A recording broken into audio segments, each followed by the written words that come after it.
guys, Rob from Georgia here with you, aka VHS82 apostrophe with episode, what are we looking at, 9 on the Italy's Holocaust, looking at those films from 1979, of course, Zombie, right, Lucio Fulci, to 1994 specifically, and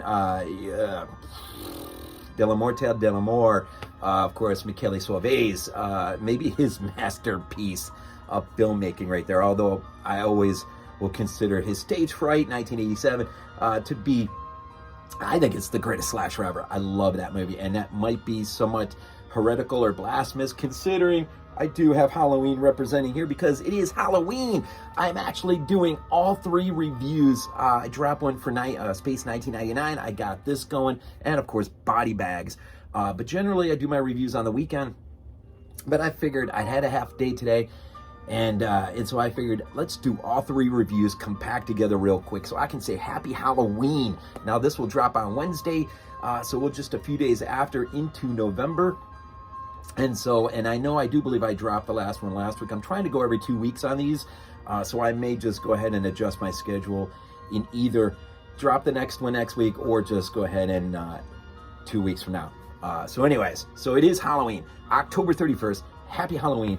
And what do I got today? I decided now, you know, if you're following me, I'm using Jim Harper's Italian horror as just a sort of guide to pick and choose movies in between 79 and 94. And so I got this with hopes that I would find the desire to go ahead and do this, either Body Bags or for this. I decided, since it is Italian, Sergio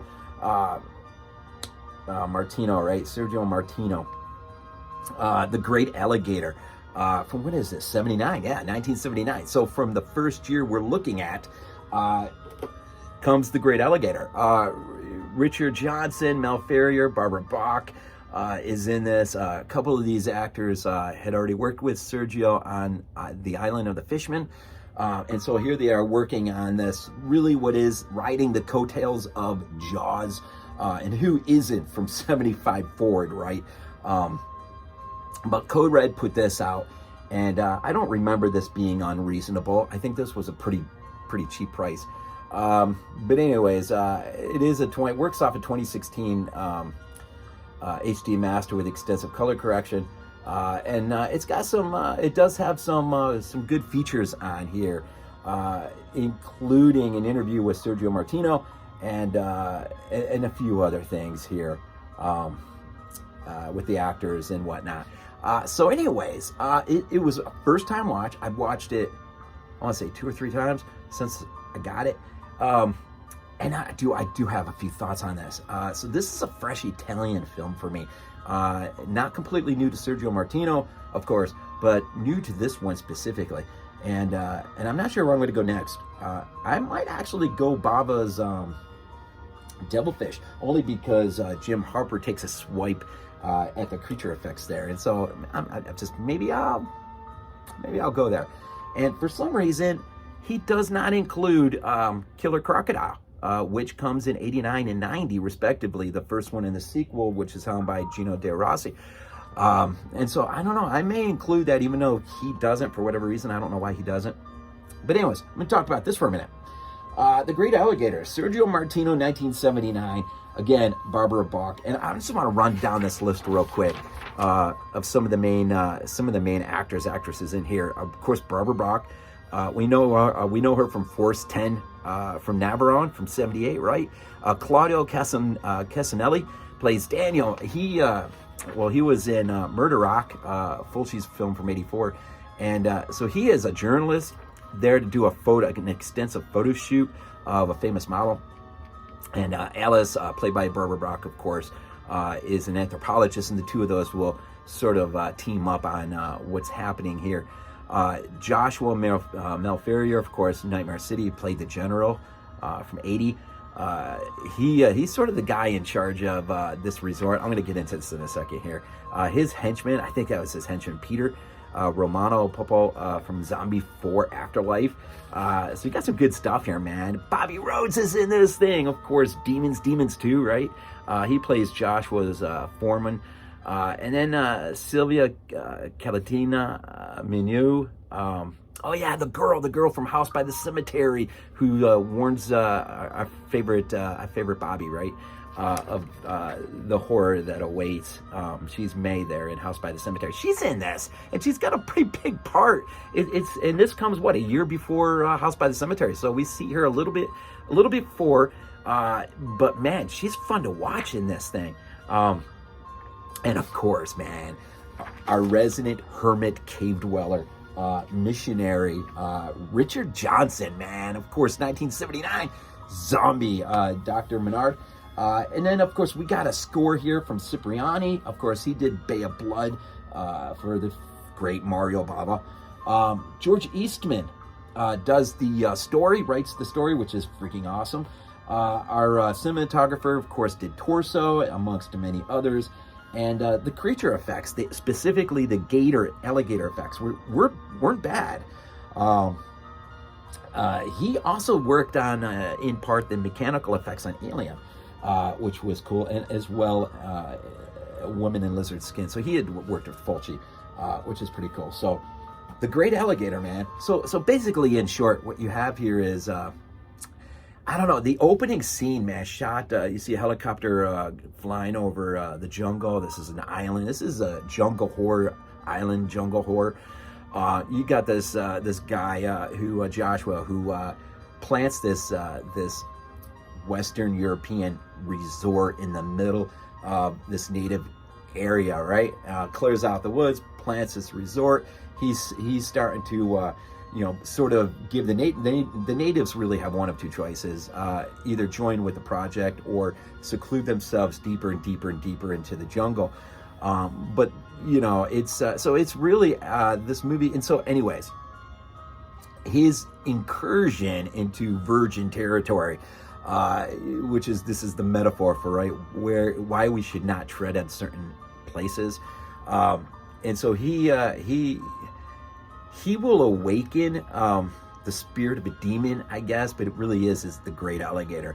And the natives will sense very quick that nothing is going to come out of this. But they're fearful of Joshua, they're fearful of the Westerners, but when the great alligator begins to wreak havoc, they grow emboldened.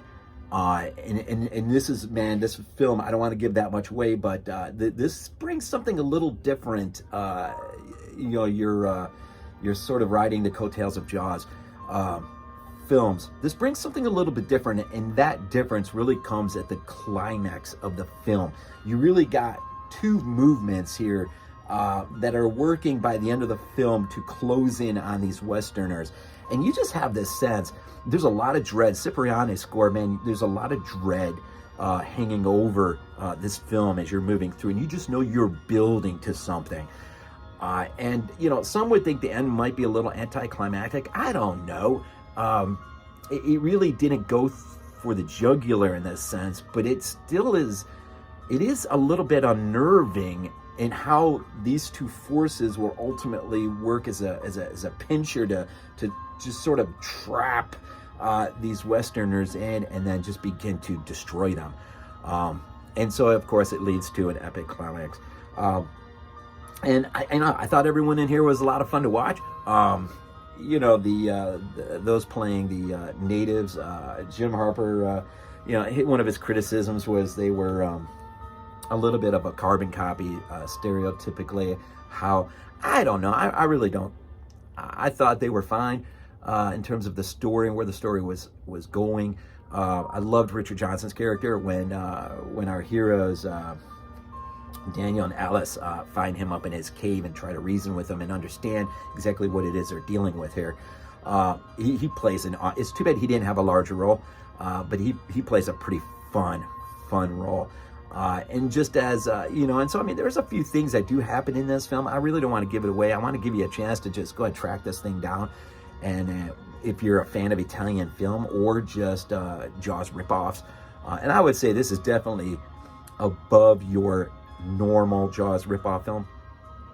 And I do love the climax. I do love where it goes. Again, the creature effects on the alligator were done, I thought, really well. It's hidden most of the movie underneath the murkiness of the water, which helps. Of course, they use that trick with Jaws, right? But I really do dig it, man. There's one scene. I will say this.